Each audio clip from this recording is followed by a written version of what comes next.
नमस्कार, उत्तराखंड समाचार में आपका स्वागत है। मैं नूतन वरुण। सबसे पहले मुख्य समाचार। प्रधानमंत्री ने वीडियो कॉन्फ्रेंस के माध्यम से मध्य प्रदेश के किसानों को किया संबोधित। 6 वर्षों में किसानों के कल्याण के लिए किए गए प्रयासों की दी जानकारी। एमएसपी को लेकर भी किसानों के भ्रम को किया दूर।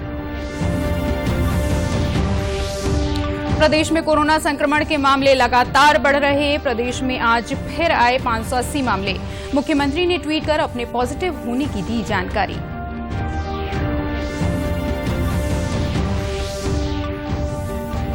भारत पाकिस्तान युद्ध विजय दिवस की 50वीं वर्षगांठ पर देहरादून पहुंची विजय मशाल। क्लेमेंटाउन छावनी में पुष्प वर्षा के साथ भारतीय सेना के अधिकारियों ने किया स्वागत।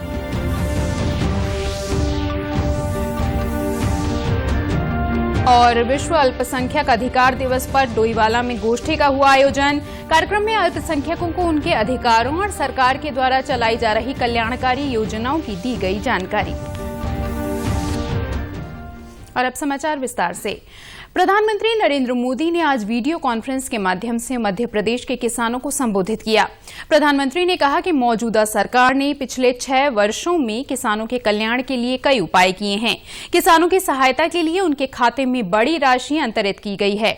उन्होंने एमएसपी को लेकर भी किसानों के भ्रम को दूर किया। ये हमारी सरकार एमएसपी को लेकर इतनी गंभीर है कि हर बार बुवाई से पहले एमएसपी की घोषणा करती है। इससे किसान को भी आसानी होती है, उन्हें भी पहले पता चल जाता है कि इस फसल पर इतनी एमएसपी मिलने वाली है। वो कुछ बदलाव करना चाहता है तो उसे सुविधा होती है। साथियों, 6 महीने से ज्यादा का समय हो गया जब ये कानून लागू किए गए। ये कानून तो लागू हो चुके थे, 6 महीने पहले हो चुके थे।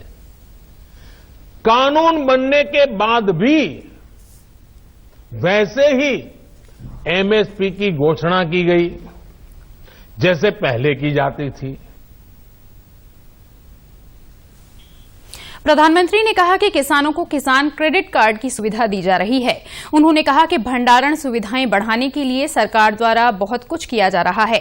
प्रधानमंत्री ने कहा कि नए कृषि कानूनों को लेकर किसानों को गुमराह किया जा रहा है। उन्होंने कहा कि देश के किसान संगठनों, कृषि विशेषज्ञ, कृषि अर्थशास्त्री और कृषि वैज्ञानिक भी लगातार इस क्षेत्र में सुधार की मांग करते रहे हैं।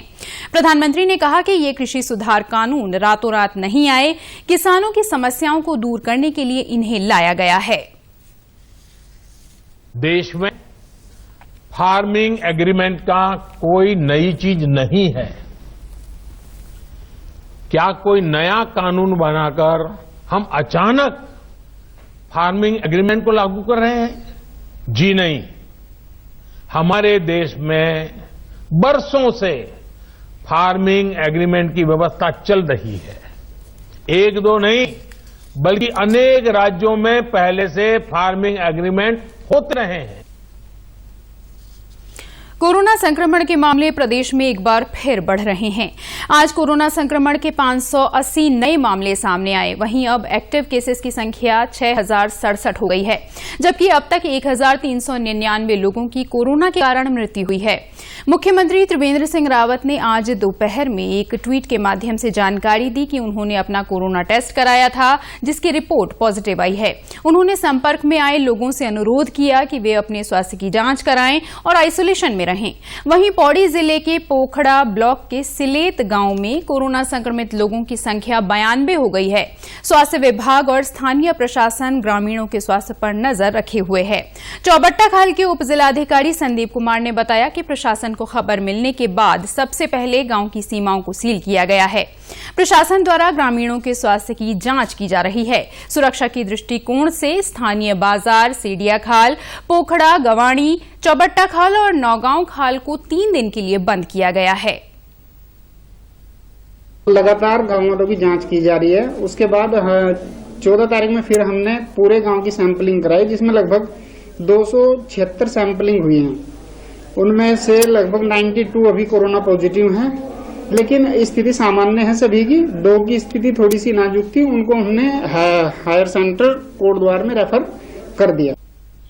वहीं पोखड़ा की प्रभारी चिकित्सा अधिकारी डॉक्टर आरती बहल ने बताया कि स्वास्थ्य विभाग की 2 टीमें क्षेत्र में तैनात की गई हैं, जो प्रत्येक घर में जाकर सर्वे कर रही हैं। साथ ही दवाइयां और पल्स मीटर भी दिए गए हैं।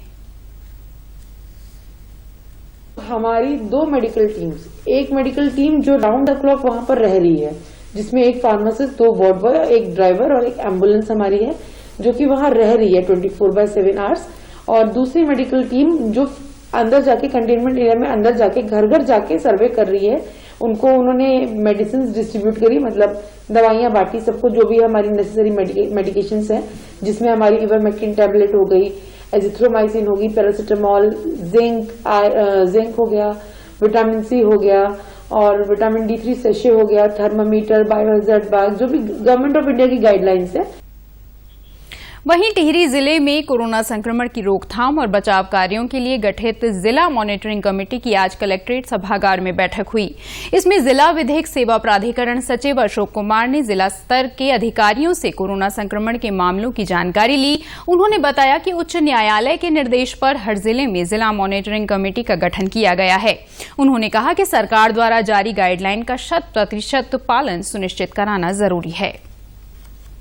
Direction of Honorable High Court of Uttarakhand, Nainital, the District Monitoring Committee members ने आज मीटिंग ली है और उसमें जो हमारे जिले का कोविड कंट्रोल सिस्टम है, हेल्थ विभाग का है, आयुष विभाग का है, यूनानी और आयुर्वेदिक विभाग है, और उनकी हमने वीकली अपडेट रिपोर्ट ली है और आगे के लिए उनको अनुरोध किया है कि वे अच्छा काम करेंगे।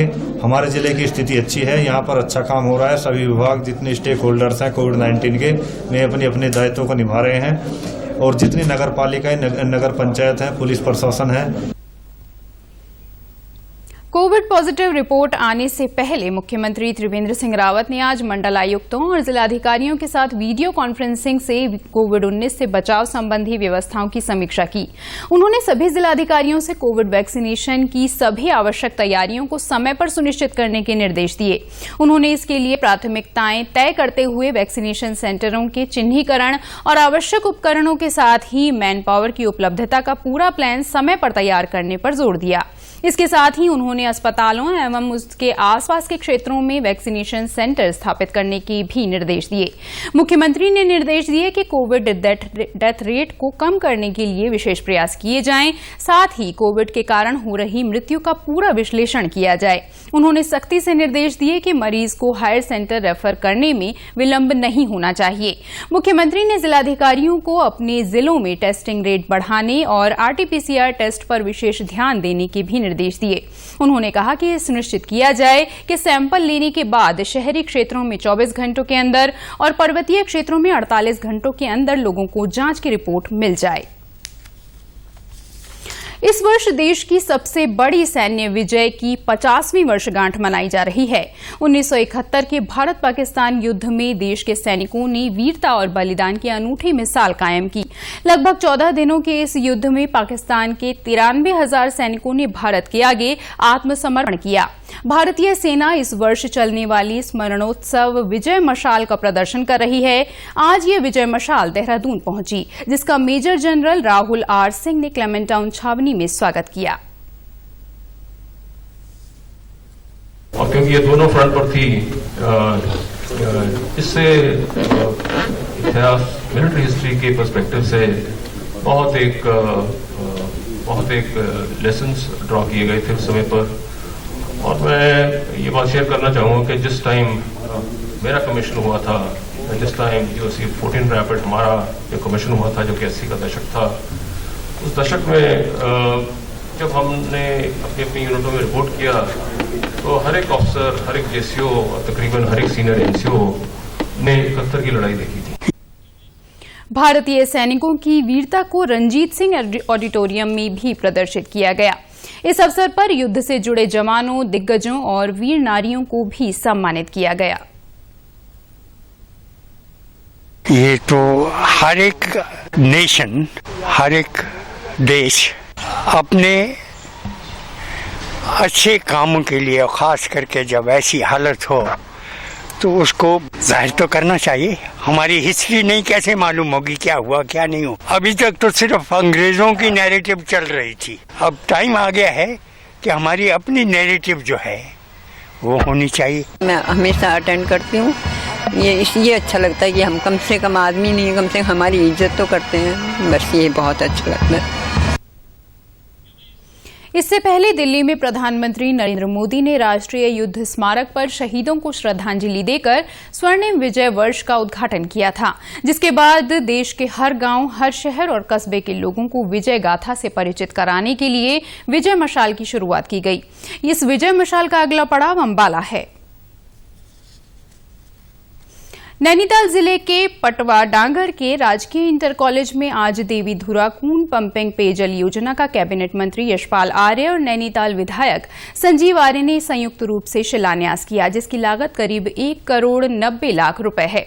इस अवसर पर कैबिनेट मंत्री यशपाल आर्य ने कहा कि सरकार की योजना हर घर में नल और हर नल में जल पहुंचाने की है। उन्होंने कहा कि दुर्गम क्षेत्रों में पानी का सबसे अधिक महत्व है। कई स्थानों पर अब भी शुद्ध पेयजल की आपूर्ति के लिए महिलाओं को संघर्ष करना पड़ रहा है। ऐसे में देवी धुरा कून पंपिंग पेयजल योजना से क्षेत्र के प्रत्येक घर में पर्याप्त पेयजल की उपलब्धता होगी। उन्होंने अधिशासी अभियंता पेयजल निगम को निर्धारित 1 वर्ष की समय सीमा में योजना को पूरा करने के निर्देश दिए। इस क्षेत्र के आसपास के जो हमारे तोक है, देवी धुरा से जो जुड़े हुए जो तोक हैं, वहाँ पर पानी की बहुत बड़ी किल्लत है, समस्या बनी हुई है और विगत वर्षों से यहाँ की महान जनता लगातार मांग करती रही कि डिस्ट्रिक्ट स्कीम का यहाँ पर निर्माण हो।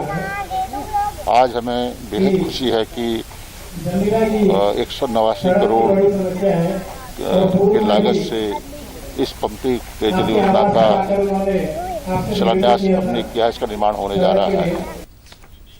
वहीं क्षेत्रीय विधायक संजीव आर्य ने कहा कि ग्रामीण क्षेत्रों में पानी भी पलायन का प्रमुख कारण है। उन्होंने बताया कि इस योजना से देवी धुरा, मल्ला जमीरा, बेलुआ खान और पूर्ण की जनता को लाभ मिलेगा। आज विश्व अल्पसंख्यक अधिकार दिवस है। संयुक्त राष्ट्र की घोषणा के बाद 18 दिसंबर 1992 से हर वर्ष ये दिन अल्पसंख्यक अधिकार दिवस के रूप में मनाया जा रहा है। ये दिन अल्पसंख्यकों को आगे लाने और उनके अधिकारों की रक्षा करने के लिए मनाया जाता है। इस अवसर पर राज्य अल्पसंख्यक आयोग के द्वारा आज डोईवाला विधानसभा में एक गोष्ठी का आयोजन किया गया, जिसमें अल्पसंख्यक आयोग के अध्यक्ष डॉक्टर R.K. जैन ने अल्पसंख्यकों को उनके अधिकारों की जानकारी दी। कार्यक्रम में उन्होंने सरकार द्वारा अल्पसंख्यकों के कल्याण के लिए चलाई जा रही योजनाओं की भी जानकारी दी। हमारे अल्पसंख्यक समाज के अधिकार क्या हैं और ये हम लोग यहाँ पर नहीं पूरे विश्व में मनाया जाता है। संयुक्त राष्ट्र ने 1992 में 18 दिसंबर को ये शुरू किया था, इसीलिए 18 दिसंबर की विशेष दिन अल्पसंख्यक समाज के लिए है कि उनके क्या अधिकार हैं, क्या वो संविधान में उनको अधिकार दिए गए।